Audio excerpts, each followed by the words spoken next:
We're rolling. Will you scan the audience, please? Photo. Can you wave and smile? You can do whatever you want to. And it's in a private channel on YouTube, so you don't have to worry about the whole world seeing it. YouTube? Speak up, we can't hear you. I know, that's right. Yeah. Very safe. Uh-oh. You got your book. Well, what? This will be interesting. Well, good afternoon. I'm glad you guys came to join me today. Today I'm going to tell you a little story and tell you something we can do about it. I want you to try and visualize with me, if you will. I was standing at the pump, going over my bank balance in my head. As I watched the numbers just go ever higher, I swiped my card to realize that I've just spent $64 pumping gas into the tank of my car. It's one of those experiences that moves you to think about things a different way. As I'm pulling out of the parking lot, under the golden arches of McDonald's, I see this strangely labeled container that says, waste oil. And there's just some irony in that to me that somehow the stuff I'm putting in my tank is something somebody else is throwing away and paying somebody to take away. And so I have to ask myself a question. What is the difference between the stuff in that waste oil tank and the stuff in my car? And why can't I use that to drive to get to where I need to be? Well, this is how I began to study biodiesel. That was about 4 years ago, and I've learned a good deal, and I'd love to tell you all about that. The biggest question is, what is biodiesel? I'm going to tell you you want to buy it, but what is it? According to the federal government and the National Biodiesel Board, biodiesel is basically just a fuel made from some type of natural product, be it plant fats such as soybeans, or even animal fats such as rendered lard. It can be made from any number of things. As you might wonder, or you might have heard on the news, the most common feedstock is actually soy-based biodiesel, but it can be made from anything, including the waste oil from McDonald's. That can be used. It's just like any other diesel fuel, it runs in a diesel car. So let me tell you about how you can use it.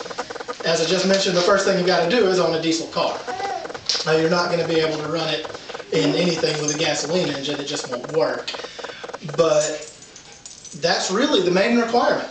You buy yourself a diesel engine car and you pull up to a gas station that sells biodiesel. If you're looking for a station that sells biodiesel, the best place to go is going to be biodiesel.org. They can maintain a current and up-to-date list of all of the stations in the United States that actually sell biodiesel fuel. Most of the time you're probably going to find a blend that uses conventional diesel, but at least it's a step in the right direction. Telling you all this great stuff, you're probably wondering, well, why does this matter? Why do I need it? And does this really apply to me? Well, it does. We need to decrease our dependence on foreign oil. Biodiesel does have the capacity to help us do that. If we were to use more biodiesel and less foreign oil, we're shifting our money and our resources to supporting our farmers, to supporting hardworking Americans, and not supporting people who just want to wipe us off the face of the planet. Additionally, it drives down other fuel costs. If we're using biodiesel, then the oil that would be refined to make diesel can be refined to make other fuels. That drives down our costs farther. Going back to the issue of the farmers, between 150 and 200,000 acres of soybeans are produced just in the state of Alabama every year. Giving these farmers some means of selling their product and making money off of it reduces the cost to the government providing farm subsidies. Biodiesel has, in many ways, the potential to positively impact the United States.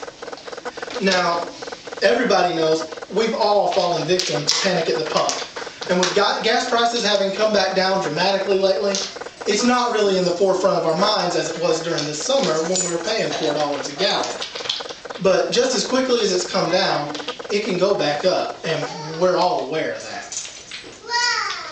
There are several ways to combat the increasing price of fuel. I acknowledge that biodiesel is not the only way. We can use less, but that's not the only solution.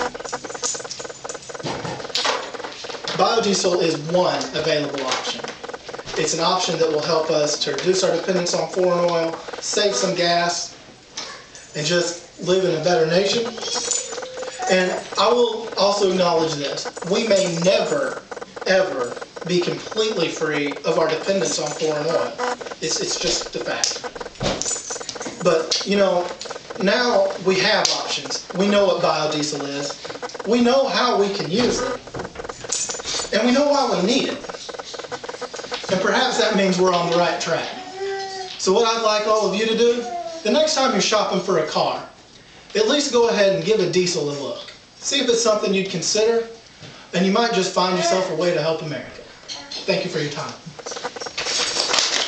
Please stand and rise, please. Are we supposed to ask a question? Okay.